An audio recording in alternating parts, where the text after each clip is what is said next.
Sir एक और चीज़ मैंने ऑब्जर्व की है कि आपकी आपकी लाइफ में जो आपके रिश्ते हैं, हाँ लाइक पता चलता है कि ये जो साहब आए हैं ये आपके 6 क्लास के फ्रेंड थे, या बिल्कुल। आपके 5 क्लास के फ्रेंड थे, या ये आपके उस दौर में आपके हमसाए थे।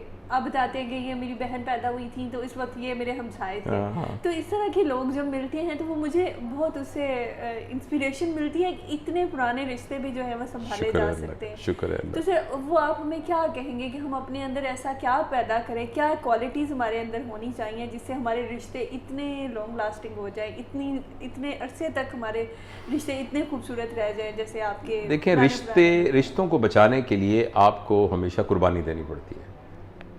रिश्तों को निभाने के लिए उनकी तजदीद करनी पड़ती है, उनको बार बार याद करना पड़ता है, उनको दोहराना पड़ता है और उनको मिलते रहना पड़ता है। मेरे एक दोस्त हैं, वो हैं प्रोफेसर बख्शी, हिंदुस्तान में हैं। तो मेरे दोस्त बन गए, वो अपना बहुत बड़े सर्जन हैं, इंडियन एसोसिएशन ऑफ सर्जरी के वो प्रेसिडेंट रहे।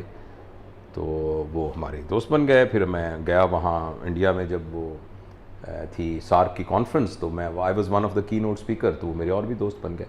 अच्छा, अब मुझे ना रात को, अभी कोविड वगैरह हुआ काफ़ी ज़्यादा, तो वो मुझे रात को फ़ोन करते हैं और जावेद ओ पाजी मैं जिंदा है, मैं ठीक है, तो तू भी ठीक है, बस ਜਦੋਂ ਕਿਸੇ ਦੀ याद आवे तो फ़ोन कर लेना चाहिए। तो बस मैंने तेरी याद आई सी तो मैं फ़ोन किया। मुझे उनकी बात ये बहुत अच्छी लगती है।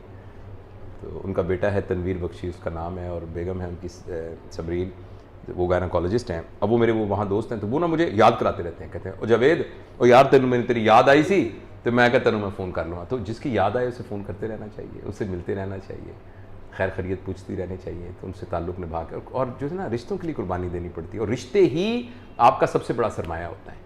देखें, जिस वक्त आदमी बिल्कुल, मेरी उम्र ज़ाहिर अब ढल रही है आहिस्ता आहिस्ता, सबकी हमकी ढलनी है, तो मैं ये देखता हूँ कि एंड में आपके पास पैसे कितने थे, आपके पास गाड़ी कैसी थी, आप किस बड़े घर में रहते हैं, ये इतना अहमियत नहीं का बायस नहीं होता। जितनी अहमियत का ये बायस होता है कि आपके रिश्ते में कौन कौन से लोग हैं, आपके ताल्लुक़ में कितने लोग हैं, तो उनके लिए कुर्बानी देनी पड़ती है। और दूसरी बात, ये बात याद रखनी चाहिए कि ज़रूरी नहीं है कि जो आपके दोस्त हो ना, आपका मिजाज उनसे बहुत मिलता हो, ज़रूरी नहीं कि वो बहुत अच्छे लोग हों। मैंने एक ना किसी ऑथर की एक पढ़ा, वो उसका गुरु रजनेश की किताब में लिखा हुआ था एक वाक़या।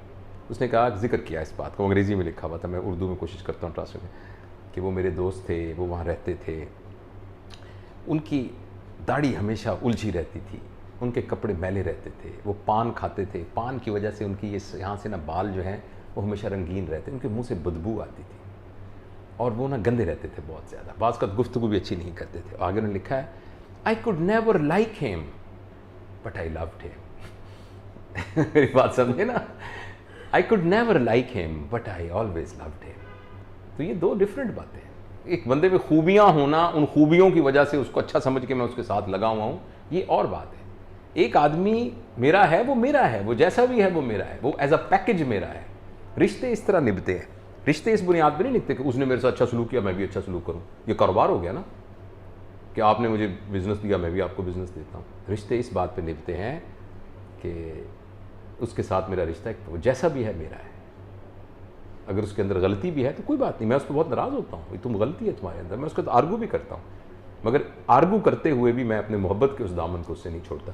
तो ये निभाना, मैं अल्लाह का बड़ा शुक्र, आपसे आप जानती हैं इस बात को कि हमारे जो फेडरल गवर्नमेंट स्कूल नंबर 1 के 6ठी जमात से 10वीं जमात तक के क्लास फेलोज़, वो 36 लोग अभी तक हम इकट्ठे हैं, 40 किलो उसमें कुछ बेचारे। अच्छा, अब 36 इसलिए हो गए कि वो हमारा एक सेक्शन था सी सेक्शन, अब उसके साथ B section, A section, D, वो भी आ गए हैं, क्योंकि उसी स्कूल में तो उनको पता लगा तो वो भी सारे आ गए। तो कहते हैं मैं हूँ तो उसी क्लास का, मगर मैं बी सेक्शन का हूँ।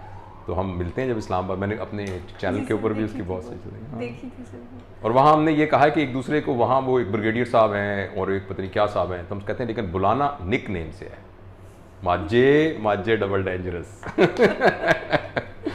तो ये sir thank you so much sir, आपने इतना कुछ बताया और मुझे बहुत मज़ा आया है, और इंशाल्लाह हमें एक दफ़ा फिर हम बात करेंगे ऐसे। और ज़िंदगी मिली है एक मर्तबा, और ये जो एक सांस है ना, ये मुकम्मल ज़िंदगी है। अब इस एक सांस के अंदर ही सारे दुख, सारे सुख, सारी अजियतें, सारे प्लेजर, सारा सुकून, सारा चैन, सारा ईमान, सारी बेईमानी, वो सारी इसी सांस के अंदर ही हमने गुजारनी है। तो एक ज़िंदगी सांसों का इनाम है, तो हर सांस के अंदर ज़िंदगी भरपूर तरीके से हमारे अंदर अब्जॉर्ब हो और हम उसको कंज्यूम करें। ये हमने कंज्यूम किया ज़िंदगी को, बस ये हमारी ज़िंदगी अच्छी गुजर गई।